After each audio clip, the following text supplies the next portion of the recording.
Welcome to the Motivated Martial Arts Podcast. Your hosts, Jackson White and Gavin Cook, have been friends and Taekwondo training partners for over 40 years. This podcast will bring you a mixture of their life stories, martial arts, and business experiences to motivate you in life and throughout your martial arts journey. Adding in a mixture of inspiring interviews and some of the best traditional martial artists around today. So over to your hosts, the Motivated Martial Artists. Welcome to the Motivated Martial Artists podcast with me, Gavin Cook. And me, Jackson White.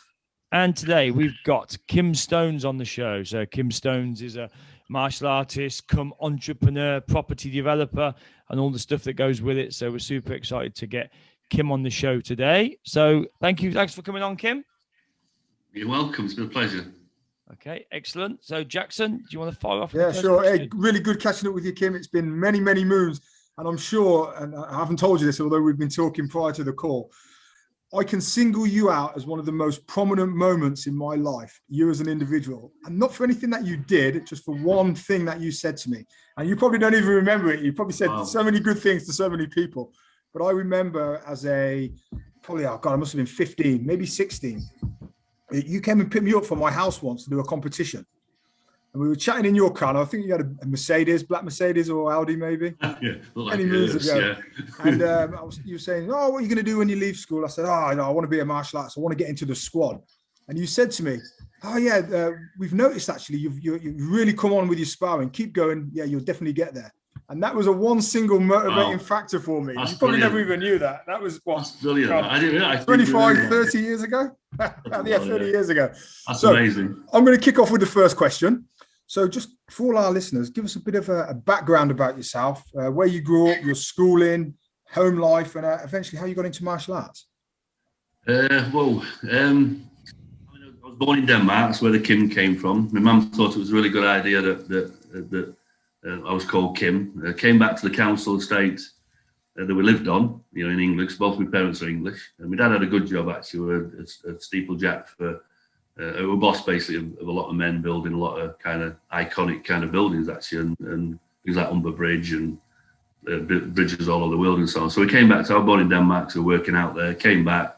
I was called Kim, which is fine when you're, a 1-year-old kid, but living on a council estate in Thorn, which is a nice, okay town, but it's always been raw. You then grow up kind of blonde-haired kid, legendary blonde hair. Yeah, not highlighted at that time, it was natural. It reminds me of the Johnny Cash song "Boy Named Sue." Is that why you learned to fight, Kim? And that's it, exactly that. So I kind of I bullied a lot and so on, and obviously the Kim thing didn't help. And then one day I just thought I want to get into martial arts, but also the Kwai Chan Kane kind of series started. I was probably about 13 then, I bet, at the time. 12, 13, so we got into that. That kind of, interested in it. I started kicking the closed prop in the back garden and doing all the things that you do. Like we've all done it, haven't we? Yeah. So that kind of started happening. And then a guy called Donald Campbell, who I was on a bus. In fact, no, I tell you, I was in the changing rooms of the sports after school, and he said, just before school ended, and they were talking about Taekwondo, martial arts, to his Vinnie Campbell, his brother. They said, we're going training tonight. An instructor called Tony Quigley, who really introduced originally Taekwondo, which was ITF then as well, UKTA, into the Yorkshire area, especially Doncaster area and so on. And I said, how do you get to go? And he just said, be on the bus at 5:30 and we're going to Doncaster, Wentworth Hall, which as we speak today is about I don't know, maybe half a mile from where I am now. It was Tuesday night, I think it was 8th of April, if I remember, something like that, 1975, and that was it. I walked into the class. The class was packed. We sparred on the first night. With the lined us up against a bunch of hungry-looking, scary black belts and red belts who just clearly thought, right, this is cannon fodder. We're going to slap fresh meat. Yeah, we're going to show them what I'm good at. Show you got to good at, get a bit of respect, and I think there must have been about 30 beginners. I think it had a beginners class or whatever, and we're all mixed in, and that was it. And it was horrendous. Thinking back on it, bunny hops around a big hall, like loads of times, and that all the things that maybe nowadays that you kind of break it into obviously a lot easier over a period of time, and that way of introduction. Kenny Walton was in that class. I think it was a yellow belt, green tags, if I remember, something like that. And I always remember I can remember to this day thinking, boy, he's a good kicker. And actually, when he sparred me, or we were doing some sort of techniques together, he was quite kind of kind to me, I think, looking back on it. And it turned out he's from Thorn as well. And but the other guys weren't, and they were slapping me about and so on.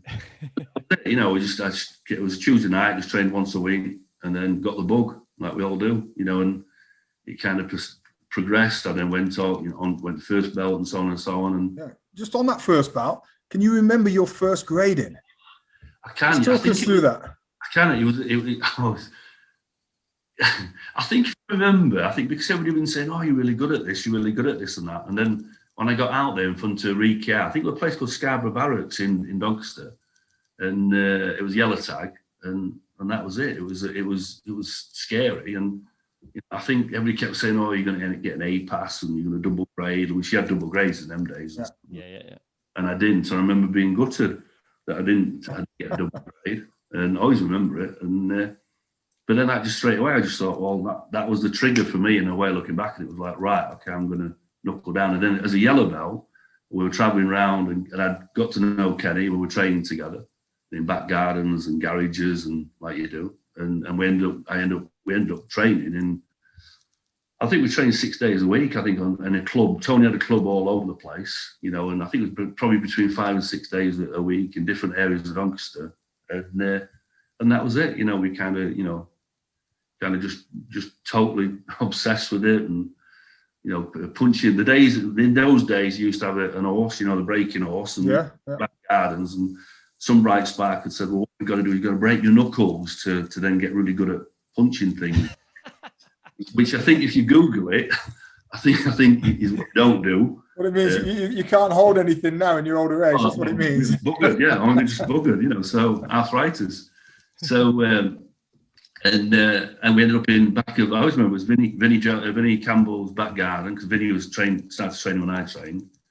And so we became friends. And his back garden, there were me, Vinnie and Kenny. I think Donna were there. And Kenny brought these house bricks in, and said, right, we're going to have a go at these. I think I would have been maybe a blue belt, I bet, or something like that. How old were you then, Kim? Sorry? How old were you then? I'd have been 15, 14. 14. Yeah. 14. So, but the great thing about it is I broke one. It was like, oh my God, it was a chop. I always remember, and it went. And I remember thinking, oh my God, I'm invincible. It's like, when I looked at it, I thought, there's no way I'm going to break that.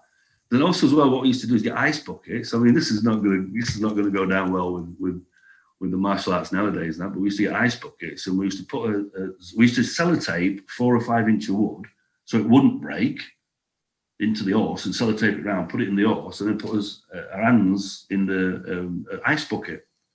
Come out, and we all did it. Me, Kenny, and Vinny, and Donald, and we put it in the ice bucket.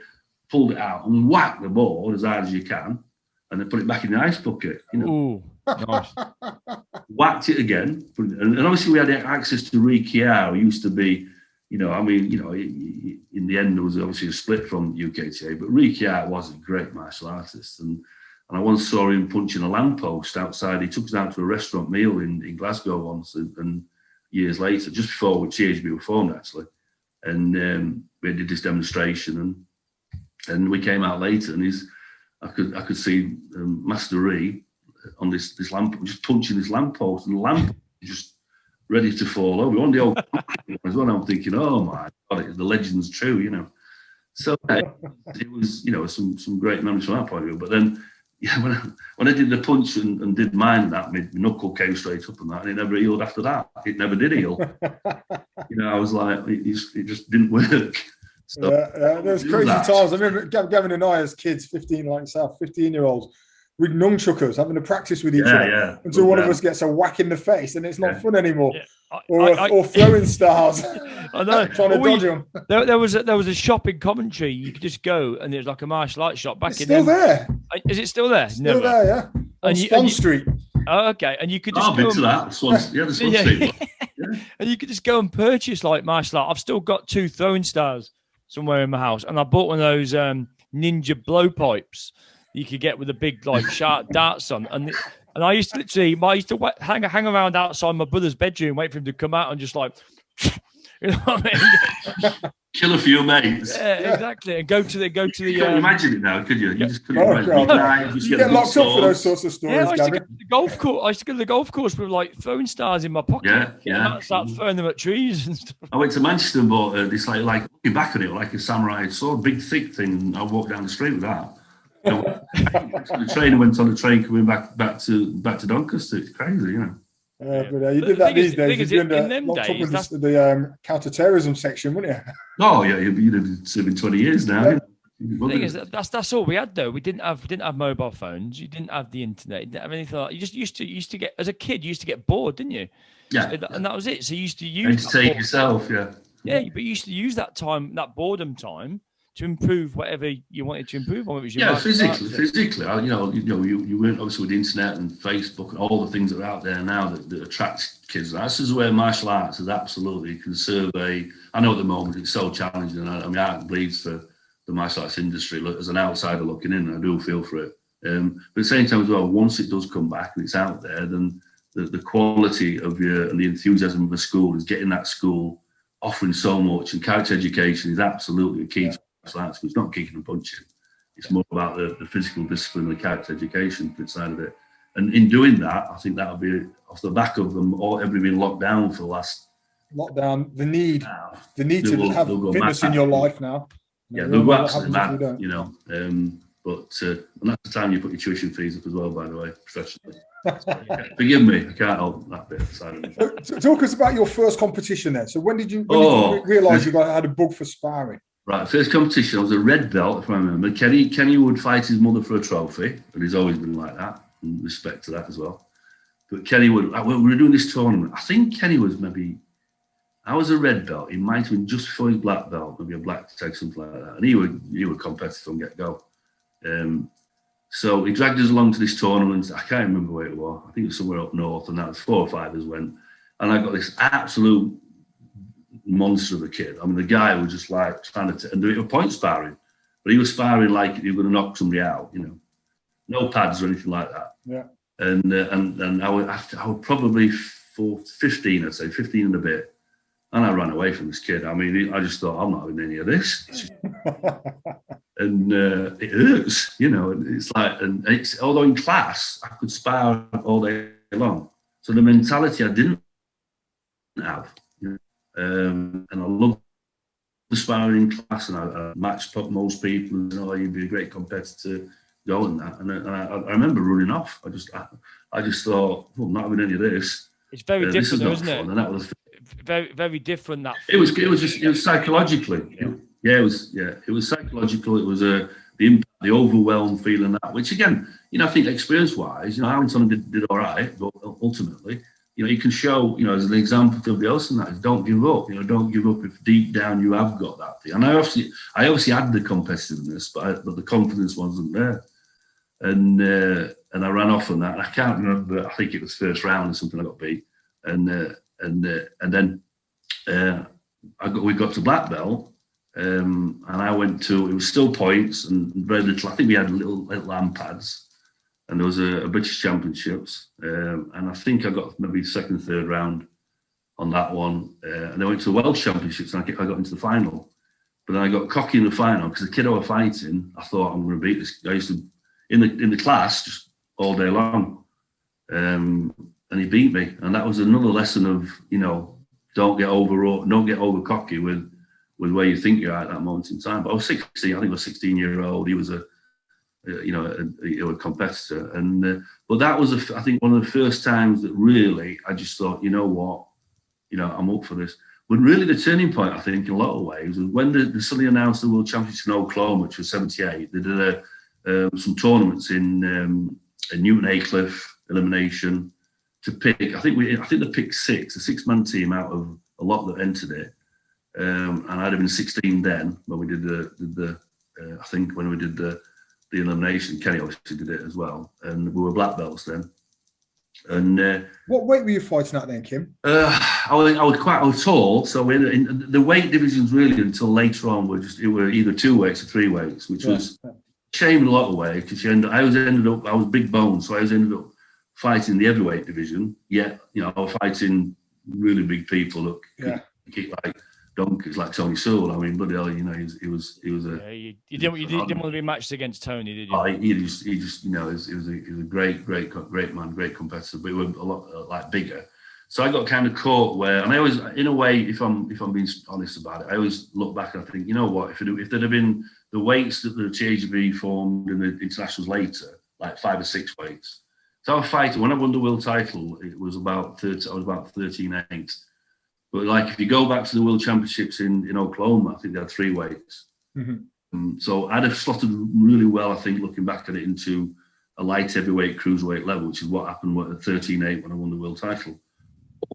Along the way up to that, for years before it and that, it was like, you fitted whoever out there, which is why we, sometimes it's like in the early days I fought Kenny and then I beat Kenny later on as I suppose grew older, as it were.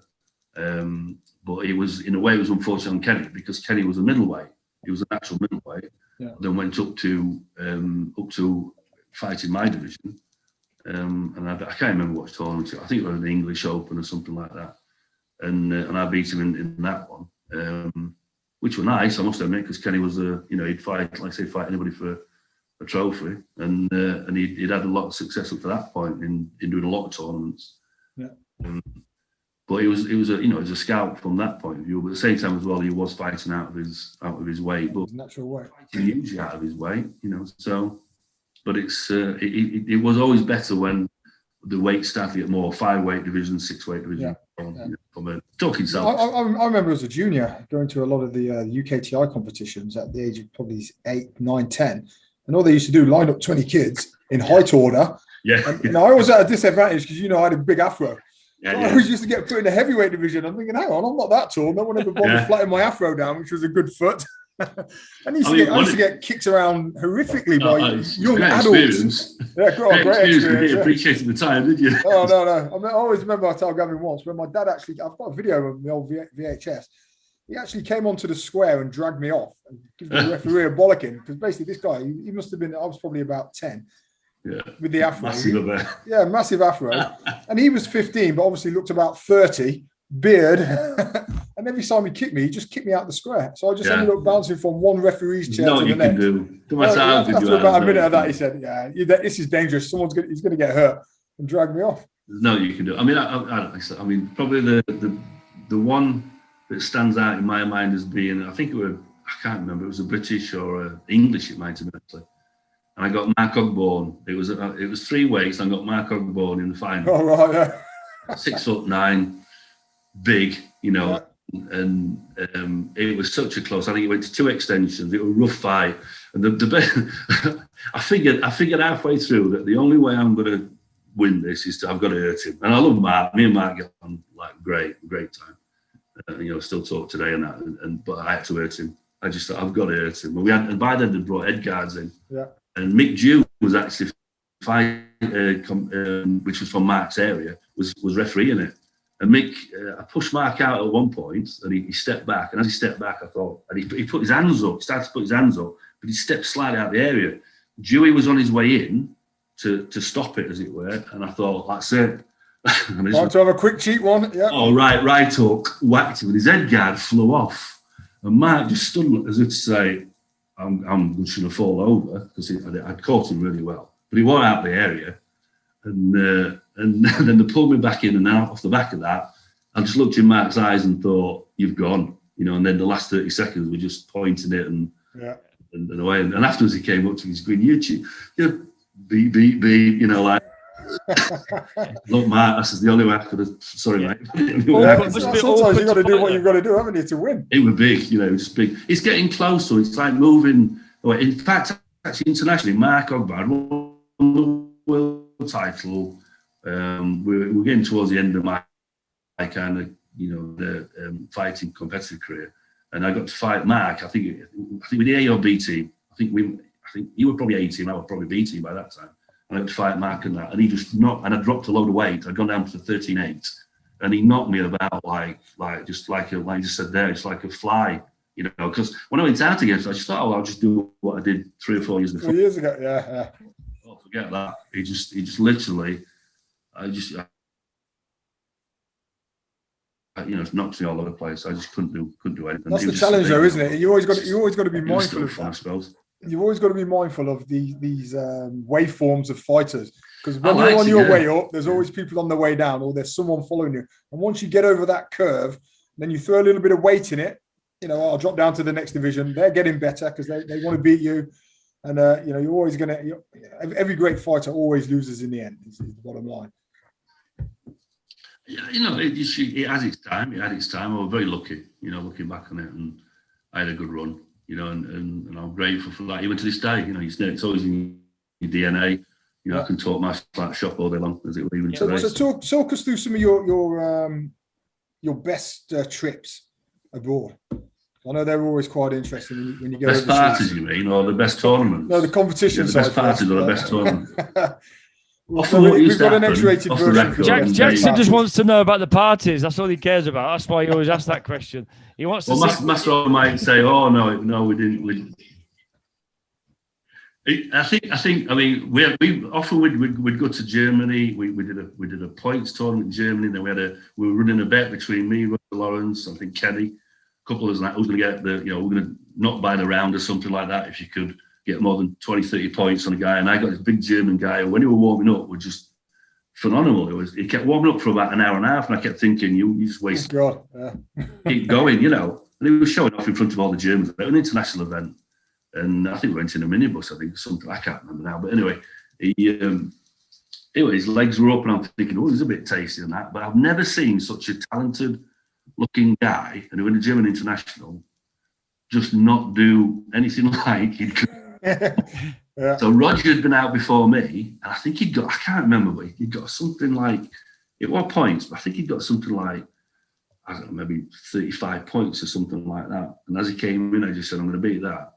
And I ended up getting like 50 or something like that. I was pissed. Oh, excuse me. I kind of rattled Roger a little bit or something like that. But it's like the tournaments that are out there. I think overall tournament-wise in a journey, I had some times where, I kind of, I got married. I got put some weight on, as you do when you get married and so on. And I had a period of time where, we had to really knuckle down and so on. I thought, I think that, like when you look at the internationals and what we did and so on, the LA Open was a great event, although it was points.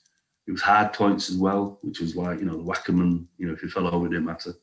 The internationals, I think the outstanding things from a memory and a theatre point of view, really what I used to call martial arts theatre, was the Clash of the Titans. Yeah, you're on the very first one, I think, with my dad as well, weren't you?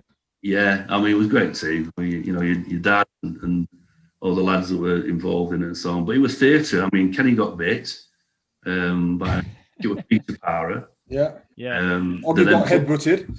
Yeah, Oggy got. I was going to say that. Oggy got when Tony fell over. They fell over into the audience, didn't they? Yeah. As we were coming here today, I'm thinking, what was it? Was it an axe kick to his groin, or was it a headbutt? It's an headbutt, isn't it? Yeah. So, and that was quite funny, and so it was like the theatre side of it. But then I can't remember, because there were 2 or 3 clashes I did, and I think if I remember, Peter had beat Kenny. I think, if I'm right, I might be wrong about that, but I think. And then they put the best fighter out, and Dave put me out, and then I fought Peter, because they then put Peter back out. And I always remember when Peter came out, I'm thinking, man, you're crazy. You could just see it in his eyes, Yeah. Well, the whole team was. I mean, you had Tony Sykes stood on the corner giving it the big one, didn't you? And then you had all the Warriors teams. They were just the baddies, weren't they? They were it was the baddies versus the theatre. Yeah, we're the goodies. With respect, tension bow, and all the rest of it. And these guys weren't, and they were played that way as well. I mean, it put bums on seats, and it was martial arts theatre. I used to call it, and that, and it was, and it was fantastic atmosphere. You then got a full crowd, and you had the ones for us and the ones against us, and so on, and all added to the atmosphere, didn't it? I mean, Gavin and I, we went to that first Clash of the Titans. We were 15, And that's what we wanted to do. That just set our bar. We want to be part of this. And then, I managed to do it when I think the THB did another 2 or 3 after that first one. And then I got picked into the squad for the first one that we went back into. And I walked into that room and I looked at it and I thought, why me? No, I thought, this room's tiny. It was massive when we were here last time. This room's tiny. Hang on, those changing rooms. It was really surreal, having watched my dad fighting it as a kid. To then get the privilege, I suppose, to get back into it as part of the LGBT. It is, yeah. I mean, I tell you what. I mean, the Leamington Spar events, which were a lot to do with the Spar Centre, were the team events, the colour belt, like they were great, weren't they? Team events and so on. You had all that. I mean, the European Championships when that was The thing about that is having quality people that you're fighting as well, so you can genuinely go, you know what, we feel that we won it, and which we did. And you feel like it's right, because sometimes you can go to a tournament and think, well, I won it, but ultimately, there weren't that many competitors there as such and so on. It was an easy kind of win. And then you've got the ones that stick in your mind as being, yeah, I won it, but actually, that. I don't think you ever managed that elusive victory against the Warwick team, though, did you? I don't think we did. We tried awfully hard. We tried pulling them from Scotland. We had people from all over the place. There were me and Kenny and a couple of guys locally, and we pulled them in from all over, and we still didn't do it. We just, in the end, I can't remember. I don't think we ever won it. Not in. I think maybe obviously later. And I miss, you've been super successful, and it's like, you kind of look at that era of. We got multiple world champions that are in a more advanced era, weight divisions and so on and so on. And I'm slightly, if I'm honest, I was slightly envious of that years later. But ultimately, when you still go back to the team events like there, like your Warwicks and it had a fantastic run, and this day, I believe, I think is what I see as an outsider looking in, But yeah, credit where it's due. It's just been a great journey, really. Okay, so what would you say your biggest dare I say it, failure was? Did you ever fail a grade in? I did, yeah. Me and Kenny, yeah, we failed. I stepped back from it. I started doing other things for a while. I think I was the first time actually, and then I kind of got back into it. Rikia, I didn't have a great grading, to be honest. I kind of winged it a little bit too much. I should have kind of put more time into it. Kenny looked. He were on it, and I think he was taking third then, if I remember, and he failed both of us, Ricky Hart. But it was at a time when we started to compete in other things as well, and really to that, he wanted Taekwondo to be, Taekwondo sidekick kills you, whereas a karate sidekick just doesn't, kind of thing. Yeah. We'd done the open tournaments and realised that the karate sidekick was kill you just as hard. And so, you kind of the FSKs and all that lot, but that were later. But it was a time, where we did, and again, I look back at anything that is a negative, and I just think it's not about the negative; it's what you do with the negative. Without a doubt. It sounds a bit cliche, but it's true. It's like, if you're the kind of person that is going to just give up and run away, then you'll never have a level of success. So anything that did come along then hit you, which that did, and I remember Dave Oliver actually kicking off about it, more about Kenny, because Kenny had a brilliant grading, I thought, and. I was disappointed because I thought I'd done enough, but then I didn't get it.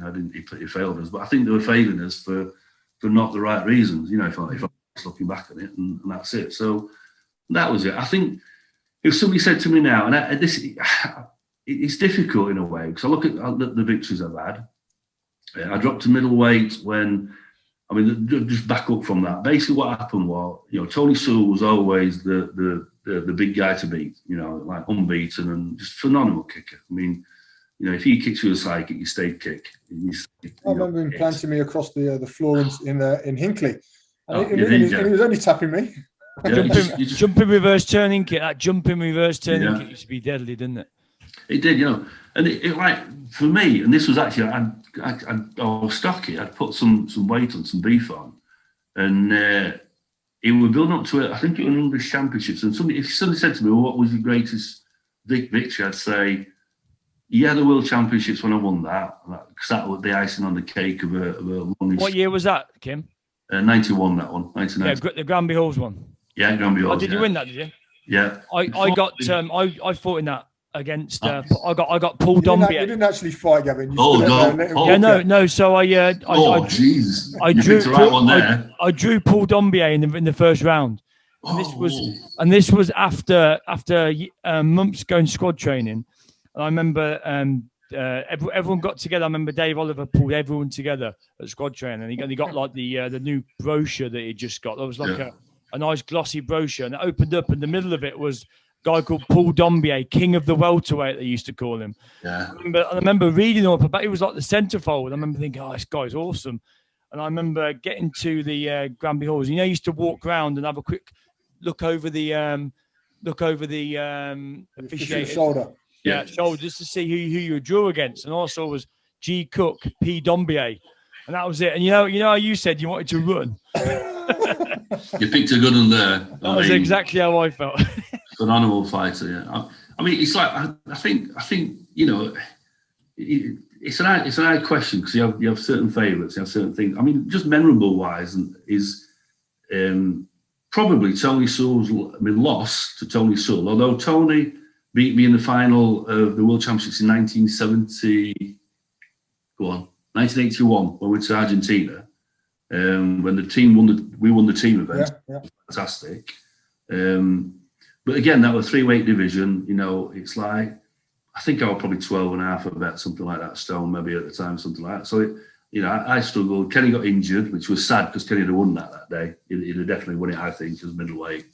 I was 20, Kenny was probably 21 a bit. And I lost my finger, actually. I don't know if you can see that.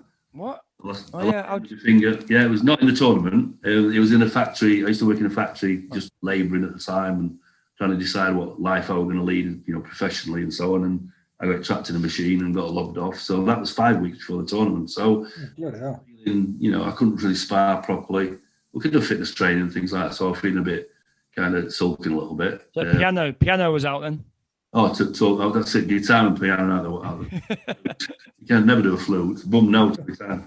So when we got there, it was like a hell of a journey. Ended up in Buenos Aires and so on. And like I said, we won the team. It was like in an aircraft hangar in the middle of Argentina, of all places. A massive crowd of all Argentinians, obviously no Brits there. It was electric, absolutely electric. It was scary, but you kind of do what you do. But then, fortunately, they did like a round robin. I got a good draw, and I beat Aurelio Ellis, who was the European champion at the time, and I think Ray Dennis, a couple of the guys, I think a Portuguese.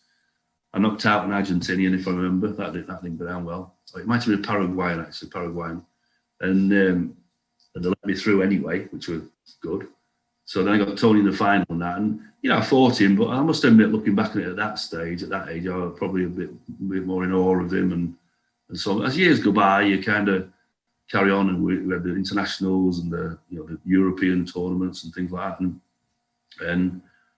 but then I fought Tony in a tournament. Now this is I suppose a question that it's always been there where I hate to say, yeah, I think I beat him that day, because I probably wouldn't have beat Tony. Out of 5 fights, if I could have beat him once out of 5, then that was the logic. That's probably where if anybody could be happy with it. So I was happy with it. But, for the records, when I suppose this is the opportunity, Dave Oliver came up to me and ran up to me screaming after the fight, and it was a hell of a fight. It was hard.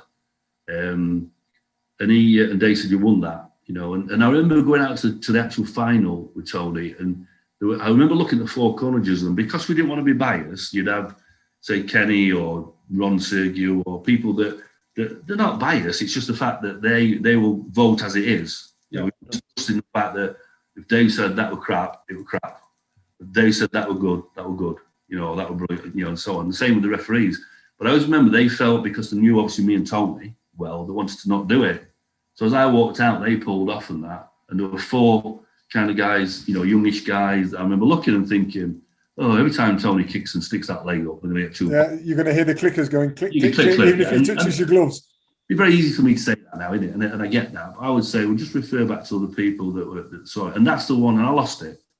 But it was a hell of a fight. I mean, we were both blooded. It was tough. But what I'd done is I'd spent some time with Alfie Lewis in Toxteth. Yeah, he actually mentioned you when he came on the podcast. Yeah. He used to drive down to go and train with him. Yeah, drive down, and it was great. And that's when I first met, actually, Peter Parr and a guy called, I think it was Williamson, who was a world champion, I remember. Boyce, a guy, Andrew Boyce, who I fought, and he was a world champion. I beat him in a point tournament in Wacko Points in London. And Alf, obviously, and that was the other experience, that. I mean, it was over summer, if I remember, maybe 3 or 4 months and so on, and just kept going a couple of times a week, and it was just a fantastic training. But it was very point. Obviously, Alf is one of the best, if not the best point fighters I've ever seen. You know, and he was brilliant, and he hit hard, and it was a great experience. So off the back of that, the only way you could ever get to beat your people like you, Tony, is get around them legs. No way I could actually stand there. I could spin him and catch him, you know, but predominantly he's going to hit you on your waist and you're going to go flying. And that was my thought. And I was just training because I wanted to train in somewhere different. There wasn't a lot happening. Then the tournament came up. I can't remember which one it was. It might have been English or the British, something like that. And I got him in the final. And I just thought, you know what? I'm just going to give it to him. I'm not going to back off. I'm not going to, hang fire, as it were, like I've probably done in the past and so on, and been a bit like too distant from him. I just thought I'm going to close that distance down. And it was back fist reverse punch. And I did. Dave will say whether I won it or not. You know, I'm biased, obviously. Yeah, of course, yeah. But it was a loss. And it was a loss. And I would say, for me, it's one of the most memorable losses, without a shadow of a doubt, of my kind of martial arts competitive career, amongst a bunch of a lot of wins. Now, having said all that, we then fought again about 3 months later, and your dad came and visited me in the hospital. And it was an equal fight. It was a totally equal fight, and as much as it was a similar sort of fight to the first one, I thought I'm going to do exactly the same thing. And about 30 seconds from the end, maybe, and to this day, because I've never been knocked out in competition, I've been on my knees, I got back up, and Tony was bleeding. I'd catching him, and I could see, you know, blood coming down his face, and he had this look, and his eyes were just big. I always remember that and thinking, you know, it's close. I knew it was close. I think on hindsight, looking back at it probably wasn't as close as what the first one was, and I think, like I say, I think I got that one. But the second one was probably not as close. It was very close. And I can't actually remember. Memory, you know, kind of, I don't know, covers any sort of pain or anything like that later in life. But I seem to remember, I saw a video somewhere, put it on Facebook, and then I lost it. I don't know where it went. And I think it was of that fight. And he did a spin. I think it was a spinning up kick, and I think I ducked it, if I remember. And then I jumped straight in. I thought, right, I've got you. I'm going to go. And I went, and as I went, his hand, I seem to remember, I think it was a ridge hand or whatever. It was like an helicopter. Yeah. The helicopter, and I met his hand. I think it was his forearm. Now, correct me, anybody out there, if that's wrong. It's just out of my memory, but he hit me his arm. He didn't kick me. I missed the kick, I'm sure he had. And I thought, I'm in. And that was my tactics. I just got to jump in, back fist punch, close him down, back fist punch, and occasionally chucked a leg in just for the sake of it, really. Because it was Taekwondo, I suppose. Yeah.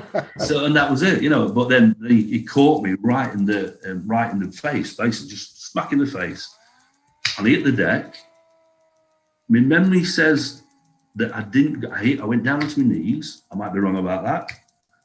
But I seem to remember I went down on my knees. I remember thinking, shit, that's not good. I stood up and my jaw broke in 2 places. Clean break, and it swung. It literally, my face just kind of swung, like, and it was the weirdest feeling. I knew it wasn't right. I thought, this is not good. So then Paul Dinelli, who was refereeing, kind of said, "You all right?" I mean, when you say to a fighter, "You're all right," yeah. Of course, I am. What are you going to say? "Oh no, Paul, I'm not. I've had enough." And I'm like, yeah. And it was just weird. It was a bizarre feeling. But basically, then I said to Paul, I went, yeah. And I stepped back and I was thinking, this is not. No, I'm not. Then I went straight back into it. And it was only a matter of maybe, like I say, 20, 30 seconds left. And it was still close. It was still, like I say, probably not as close as the first one. But anyway, I went, and I remember jumping up and doing one. As I did a jump back to something, I could feel my head just wobbling. It wasn't right. And I stepped back. And I always remember it pissed me off because everybody booed. And I thought, I'm not giving up because I want to. Yeah. Back, and I stepped back out of the air and I put my hands up. And Paul looked at me And his face just said it all. Was like, oh my God, that doesn't look good, because I think the jaw had fell out. Yeah. It wasn't good. So he just stopped it in that way and give it to Tony in that way. So that was disappointing. And obviously straight away, Kenny came out towards me, and Kenny's funny, isn't he? Because he's very explicit at times when he shouldn't be. I don't know if you ever found that. And it was funny as hell. We talked about it later and that, but he came up and he kind of looked at me, ugh! You know, and then we went to the toilets and that, and I just pulled my lip down, and you could see there were just 2 clear breaks, but I didn't lose any teeth.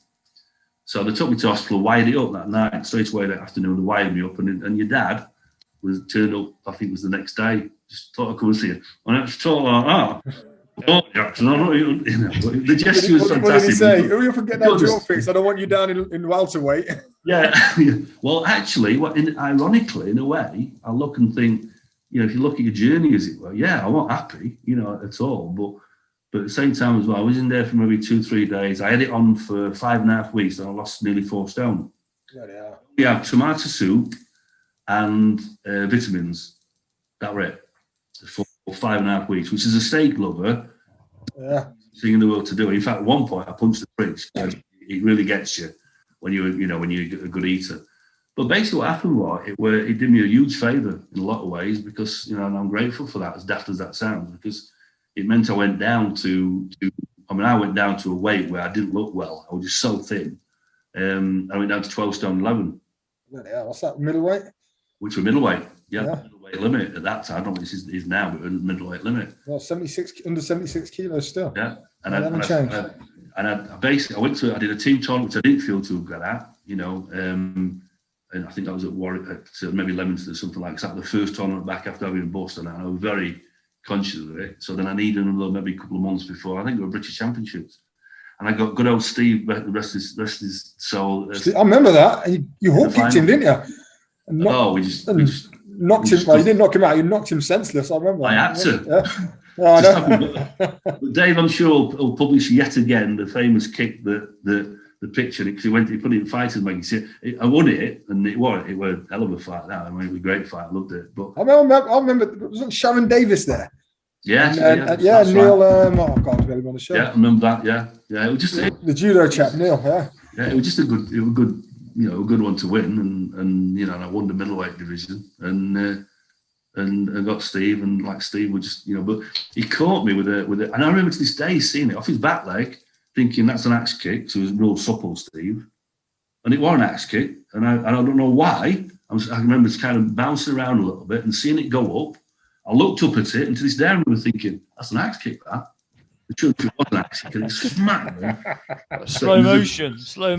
There's a picture of me, because Dave then said, I think we went to squad training maybe a month later, something like that. He says, oh, great tournament, and got this other event coming up, and so on, and so on. He says, oh, you want to get, I think it was Fighters magazine or Combat magazine. Oh, get it next month, Kim, because you're in it. And he didn't say anything. The picture he put in was like this one of Steve Brindley. Just literally, his foot was flat on the nose, flat down. So yeah, that yellow suit on, didn't he? Yeah. It was a great guy. He was mad as a bag of frogs, bless him. He was a great guy and tough as old boots. Another example there that day, I just thought I've got to, you know, slow him down. I've got to tag him a bit, which is, you know, I mean, people say, is that the rules? And you got to adapt your fighting style, one to the fighter in front of you, and two to the referee. Yeah. Just as important, and also, and I suppose thirdly, to the officials on the side that are issuing the points as well. Play the game is what lands, and I think that's one of the things that I saw when we got more into when the Americans came, which was another good event, the Geeko event against the American team, and that was a brilliant night. Then when you point it afterwards, because the Americans were very much point orientated, and we were okay with it and pretty good with it. You know, I like points. I mean, I like points, and I kind of warmed to it and picked up a few, you know, titles and a few, you know, scalps, as it were. I think Neville Ray was probably my best scalp from that point of view. Andrew Boyce, who was a world champion, to beat him. Peter Power, you know, and so. But it's just what you at that moment in time you get into, and you know, I was lucky to do that. But when the Americans came across for the Geeko event, and that was at Leamington Spa. What struck us about that was, if you video it later, yeah, we did win it. But what struck me about their competitors, and they were very much landing a point, land the point, as it were. And it was all a build-up of then getting more into points, which we did later with the FSK tournament circuit and, you know, and other events. You know, we beat Laogar at one point, which was amazing. Oh, that was an amazing event at, is it Tower Ballroom, I think it was? Okay. I don't remember that one. That night. That's when Kenny it all, I mean, there was a bunch of us guys, and let's be honest about it. You know, we were there, and you know, we were intimidated to hell. I mean, we were full of supporters, Laogar and so on, and some great fighters on the team. And we were out there doing what we were doing. And I'd spinning up kicked this kid, bless him, and put him in I think I put him in a coma for a week, which I'd spinning up kicked as he'd come on my side, on my left side, left leg, as he on my left side, and my foot had slid down. It was my heel that hit him right in the middle of the head, and he literally, his head just kind of caved in. Unfortunately, thank God he survived, and he were all right later. But it was a bit scary. I think Kenny were piping up words to the effect of, you know, get him out, ref, get him out, ref. And then they brought an ambulance in, and it got more heated. And then what kicked it off as well, this is besides the tournament, what kicked it off was, and I think, if again, memory might serve me right, but I think what it was, when you used to have the beer mats and you used to wet them so you didn't slip. Yeah. Because it was a nightclub, Tower Ballroom. I think it's Tower Ballroom. It was one of the nightclubs there. But it doesn't slip. We had one, but then the other side, they had theirs as well, but we couldn't find ours. And I think Kenny had spotted theirs, thinking that they'd nicked ours. So what does Kenny do? Sets off across the floor to take this back, and pulls it back. And all hell broke loose. It was just like, I mean, David the separators all off. We were like, take the pads off.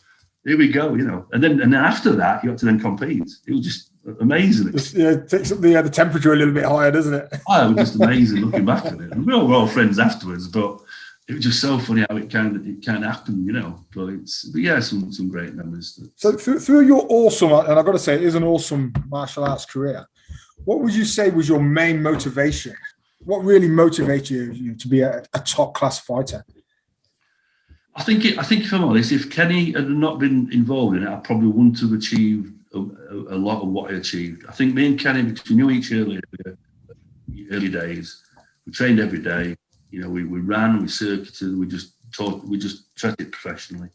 I think looking back on it, honestly, without Kenny Walton, I don't think I would have achieved, you know, what I did achieve really.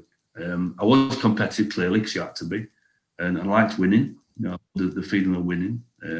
Probably took me a while to get into that, you know, if I'm honest, early doors. But then I did, you know, I kind of started to win things and thinking, oh, this is cool. I like this. You know, it's like, you've got to get the bug for it, don't you? Yeah, I got the bug. Yeah, so it was like, but yeah, I think that the catalyst for me was the training Thorn Sea Cadets, which is a quite kind of a. It's still there, isn't it? I think it's still there, isn't it? It is. Yeah, not a posh place. It's in Thorn, and we met there every day, 4 or 5 days a week. Train, ran a lot, circuit a lot, sparred a lot. We still train that leisure centre, you know. The one at the start, yeah, we do. Yeah, we do some of our black belt sessions there. I was brought up about maybe 4 streets away from the Pilcastle Road. Just so that's my kind of young person stomping ground. Stomping ground, yeah. So you know, but yeah, I mean, I think without a doubt, you know, it was a major influence on me, and a lot of other people, and rightly so. You know, the guy's like I always say, he'd fight his grandma for a trophy, and he probably won more than probably most, if not anybody, I think, within the Taekwondo realms of things, and he deserves credit for that. Okay, right. We're gonna draw to a closure then, Kim. It's been absolutely awesome talking to you. But before we go, you know, the last question we always ask, you know, you started martial arts at the age of 15, 16, and we're always trying to get teenagers, females and males into the sport or into some martial art for the activity side and the mentoring side. What advice would you give to someone, you know, perhaps who's at age now thinking, oh, I'm not sure I want to go and do it? What would you say to yourself, a younger person? I think that, you know, it's easy to say when you see all the cliche things, just do it, you know, just do it. You know, one of the things that we taught in what we taught over the years, and a lot of it did come from the influence of the American connection, you know, the martial arts schools out there. And so it was character education. And part of that character education is all that, is that when a kid comes in, you know, you're my next black belt.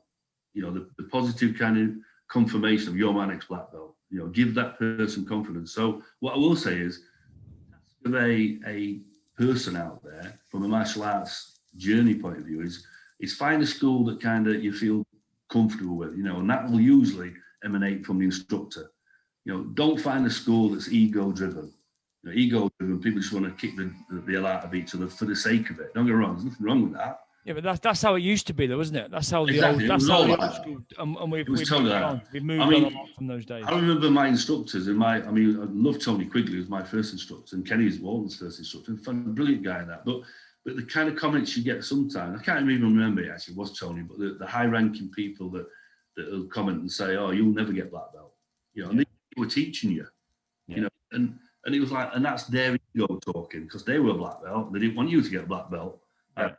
So that era, hopefully to this day, although I'm not sure, is gone. You know, with the American experience of us and building the schools like we did, that was all the kind of character education, confirmation of what martial arts can give you, and more about the mind than anything else. Yeah, I think the difficulty thing as an instructor is, I mean, and you would have probably been like that as well back in those days, is that when you almost, there's so many instructors that are like, no, I want to keep it old school. I want to keep it the way it used to be. And I totally get that, because those days were good, and there were good days in the 80s. That's how it used to be. But you just can't, you've got to now adopt your teaching style, given what we know. Yeah, I think that given what we know, and Gavin, you've hit the nail on the head there. Now, I think, you know, when people on the outside look into the schools that changed from, for me, from Taekwondo, basically, from about 96, 97, we influenced by, weaponry training and so on, and growing your school. You know, I'll be honest, as a kid, at that point, it was like, am I going to carry on with this career? Yeah, at that point, you know, so for me, it was a kind of, you know, shit or bust kind of situation I was in a lot of ways, because I didn't want to be teaching myself 25 classes a week, and so I didn't have the energy, and that's not how you do it, basically, as a full-time centre. You teach when you feel that it's right to teach, and so on and so on. But in doing that, you're bringing in, you know, other influences of other things to add to your school. Now, part of that is like we're just saying, is how you get that student through the door. You know, it's your duty. If you're doing what I would class as a half-decent school, it's your duty to go out there today and convince every person you meet and every guy that's out there and every opportunity, once you can. I mean, it's frustrating at the moment, I know, but once you can, to change that person's life, because I can guarantee it, as you know, Gavin knows, and everybody else, we all know, it's changed our lives. Totally the better, easily for the better. So when you look at it and come from that mindset, then for me, you know, it changed from this kind of, right, okay, like I say, you if you get a black belt kind of thing, to, you know, you're my next black belt. And once I changed my mindset, although I never liked that anyway, so I never said that to anybody anyway, but once my mindset was enhanced that way, it then became my mission at that moment in time. So why we ended up with 550 members in one school, in to be honest, and 250 in the other one. So it was like that was our duty, and we. And when you see things now, I mean, one of the things that I've seen, and it's totally by accident, it's like I was 60 yesterday, which is quite interesting. Happy birthday! Happy birthday! But it's quite very interesting. You know? So it's like, you know, today's another day, great. It's like, but at the same time as well, when I look back at Facebook, what Facebook has done, and I'm grateful for that as well, because it's given me access to a lot of memories. I never took a photograph back then. I never took a video back then, stuff like that.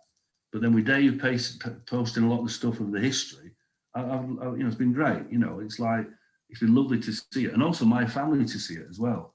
But then also going back to the thing of the duty of the instructor is, as part of all that, is you're a role model. You're such a role model of these kids and adults as well, and you don't realise it a lot of times. So what I try to instill in the instructors and all the people that are involved in, with this is your job. This is do, and actually you will be paid well for it as long as you're. And I think personally, it's never been more important as well now. You know, given, absolutely, yeah, absolutely. Given mental health, given the mental health situation, given the knife crime situation, given the fact that schools these days don't necessarily have a handle there because they can't. Yeah. There's only so much they can do. Parents obviously, you know, don't always. You know, a a lot of parents don't know how to discipline their kids right and bring their kids right. You've got to add all those influences in. I mean, one of the things I saw, Gavin, is when we went out to the States and that was like, and it was finished the end of the school and that, and the kids were bringing in like these leaflets and they had black belt testing. This is only one element of it, but they had a multitude of elements that then added to why that parent was still bringing that kid to the class. Yeah. Kicking and punching. Not just the physical, it's the intellectual. It wasn't the physical, yeah. It's the mental. And one of the things that we saw straight away in that, and I got this form off this guy, and what I got is he had to get, he said something like, I behaved myself at school, and so on, and it had to be signed off by a school teacher.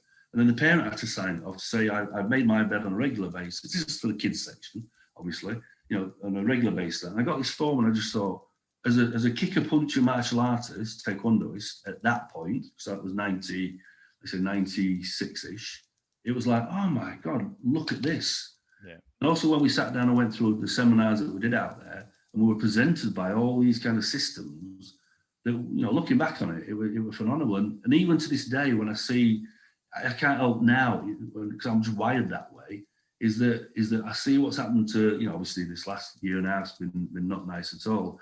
And the future martial arts lab, I just think, oh my God, if I was doing a martial arts school today, the opportunity that is ahead, as long as you can get there, obviously financially, and spiritually as well in some ways, kind of stress-wise, but if you can get there, there's going to be some fantastic opportunities to impact people.